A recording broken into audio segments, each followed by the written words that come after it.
Well, to point this out, guys, before I start the video, and even though this was just a big incident here, guys, that everything has been gone so much over the years, guys, when we lose members, bands, friends, YouTubers, it's a crush to us. But when we keep losing every single person every year, we lose one person one by one, we always think to ourselves, is this actually happening? What's Jesus doing? And what do we have to do about it? Nothing. I would have to say, honor those people that were so good. Honor the dead, but don't pray for the dead. And technically, guys, yesterday on August the 2nd, as this video is being recorded, I don't know when I'm going to upload this or I'm ever thinking about uploading this, but it stated that the member guitarist, Steve Holland, is the last original member of Molly Hatchet, passed away.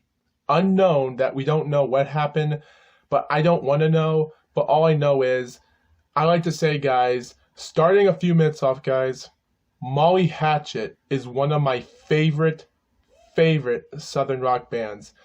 And Molly Hatchet hasn't even made it through no more than 3 to 4 decades. Since 1975, Molly Hatchet released their first album in 78 of Molly Hatchet. Became so platinum that in 79 that their Flirtin' with Disaster album was so great that even though when Jimmy Farrar took over for Danny Joe Brown's solo band he made since 1980, Beating the Odds and Take No Prisoners in 81, and even though those albums were platinum, not Take No More Prisoners, that wasn't, and then he came back in 83 for Danny Joe Brown when he took over and made No Guts, No Glory, which was the first time, not an Airborne album, which this was actually the first time someone ever made an album of No Guts and No Glory. And then The Deed Is Done, which was one of my few good favorite albums. I really love the album, guys, the 1984 album. And even though their new producer did a good job, and I love John Galvin, the man that was soloed for Danny Joe Brown. And also, guys, for the original member, guys, and I'm looking this on Wikipedia, by the way, even though Bobby Ingram was a band member since 1986, or 87, which is said on Wikipedia, and ever since their 1985 live album became one of their last good albums that ever hit the Billboard charts, and ever since interviews of their Double Trouble Live, and ever since the success, alcohol was a big thing. And I think a lot of people have to understand that even though Lynyrd Skynyrd was one of the hard rockest Southern rock bands in the 70s, ever since they had that tragic accident in 77, and ever since then, and it did say that even though their singer actually was the one that found Molly Hatchet, and a year later when they made that first album, Molly Hatchet, by the way, it was just so hard that I think a lot of people don't know what about Molly Hatchet is.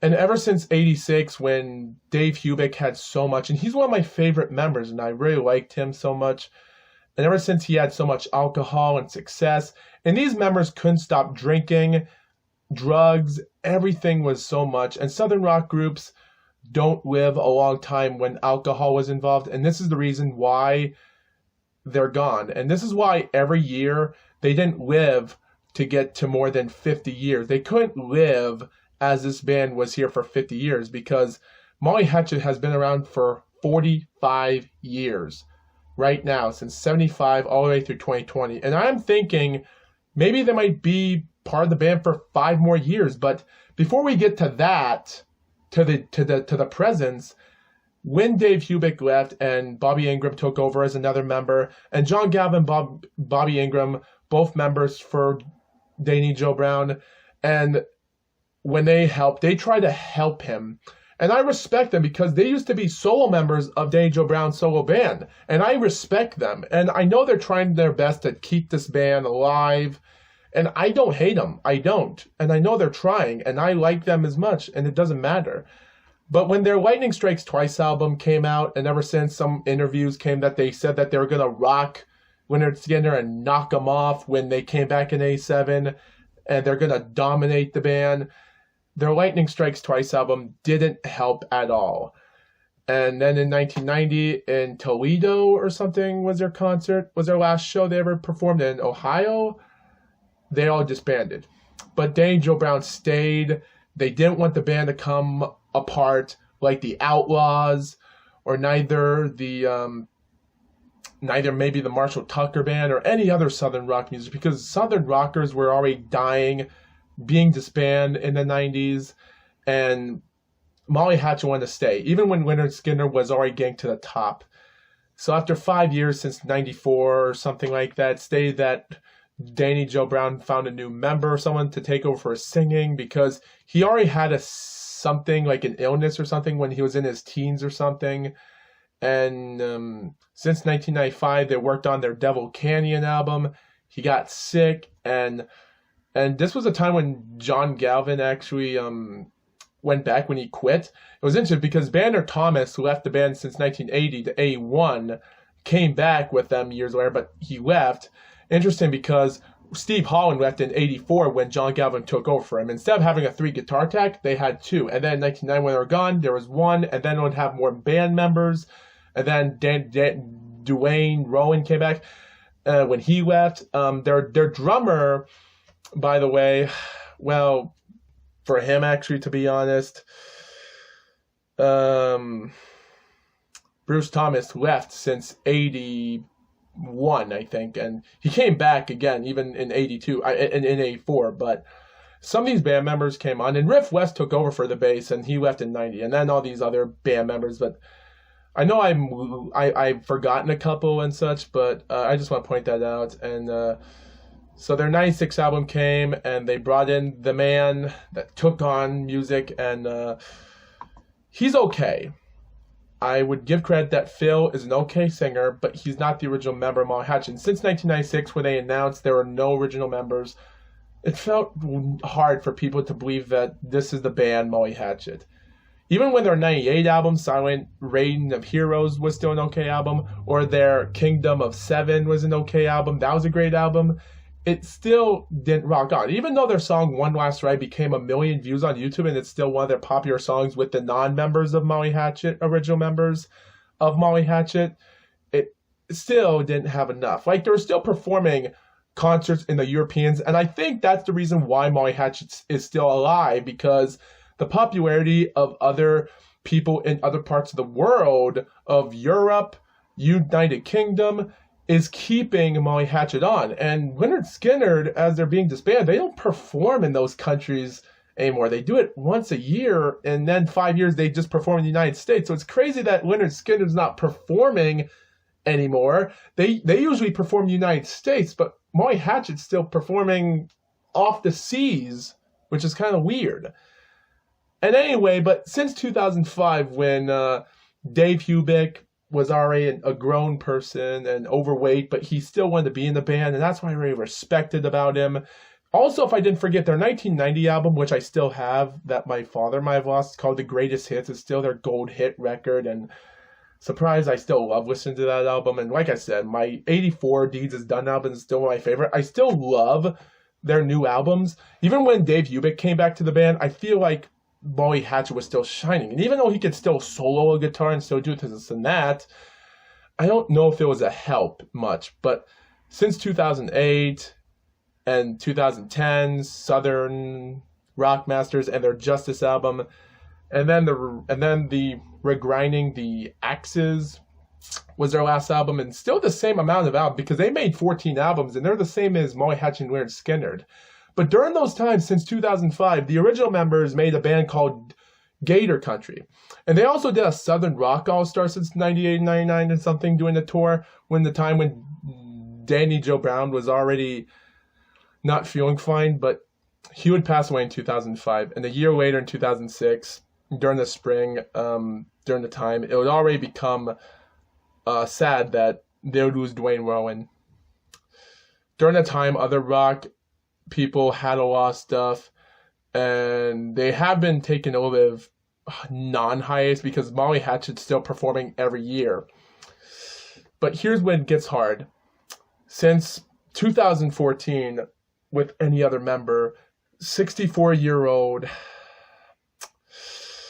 Ralph E. West Jr. as Riff West,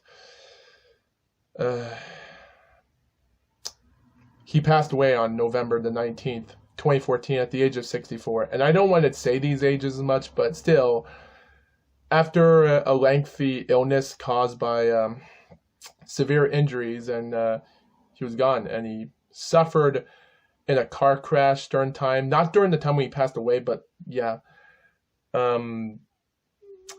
But still, when drummer Bruce Crump actually passed away, even though I did saw a famous YouTube video of him a couple years before he died showing how to play the song, the famous Molly Hatchet song that we love, Fortin with Disaster, and him showing those things, having his parents and his kids play along. It's great that these kids can play music. But when he passed away at 57, March the 16th, from complications of a 12-year battle of throat cancer, it was hard. Even though in 2014 or 16 or some other year in 15, Molly Hatchet and Dave Hubeck was still reuniting with the group part-time. In 2014, he would take a hiatus because he couldn't stand up as much. He had to sit on a chair. He wasn't himself years ago, and he could still play good guitar. And when bass guitarist Banner Thomas passed away in 2017, it was hard for him because he was the youngest member that day and during the time. And then suddenly, since April the 10th, even though from a complication of a fender pneumonia and a rheumated arthritis. Might have said that wrong, but the worst part is that on September the 2nd, that same year, Dave Hubeck would actually have a heart attack, and it was hard because he was one of my favorite members. And then when Jimmy Farrar passed away on October 29th, even though in 2015 when the band Gator Country was gone, that was it, and he had a heart failure as well, and he was going to be back with the band in 95 or 96, but he decided not to, and he didn't do it, so they had failed to take over. And then in April the 26th, 2019, 58-year-old Phil McCormick would pass away, and they already had Jimmy Elkins to take over for him, and he already had a sideline in early 2019 when he was already been suffering through health troubles that affected his voice, and that's it. And when they continued during the live concert, the day when they finished the concert up that same day, they heard him passing away. And then Steve Holland, 2 years later, in August the 2nd, yesterday, at 66. Is this something that's happened before? Because what has happened? Technically, guys, partying hard, alcohol, and drugs are so much that it takes so much out of our minds and systems that we don't live long. And these guys have been partying so much. And yes, Leonard Skinner's partied hard. But technically, some of those members are still in today. And they've survived so much. And amazing that they can still play music today. And I think people have to understand that Molly Hatchet was partying so hard and alcohol that some of this stuff was from that during their earlier years when they were partying. And this is why they're gone, but we can't. I have prayed for these people so much, but like I said, my advice to everyone is honor the dead, honor them so much of what they've achieved and they've accomplished in their lives, helping us and saving our lives and doing this. I'm not a Catholic person. I never pray for the dead. I never Hail Mary to do this, about this, or pray for that. I just say honor those people. Honor your parents, the ones that are gone, and pray much. And ever since Jimmy Elkins taken over, Tim Lindsay, used to be former member from Leonard Skinner, now bass. Sean Beamer, been in the band for 19 years, and John Galvin and Bobby Ingram. They're not destroying Molly Hatchet. They're doing their best as nose itching. They're doing their best for doing something like Danny Joe Brown wanted to do, keep the band alive. And I respect that these two are trying their best. And I love their studio albums. I don't care if it's Danny Joe Brown. I don't care if it's Jimmy Farrar. I don't care if it's Phil McCormick. I love all their albums.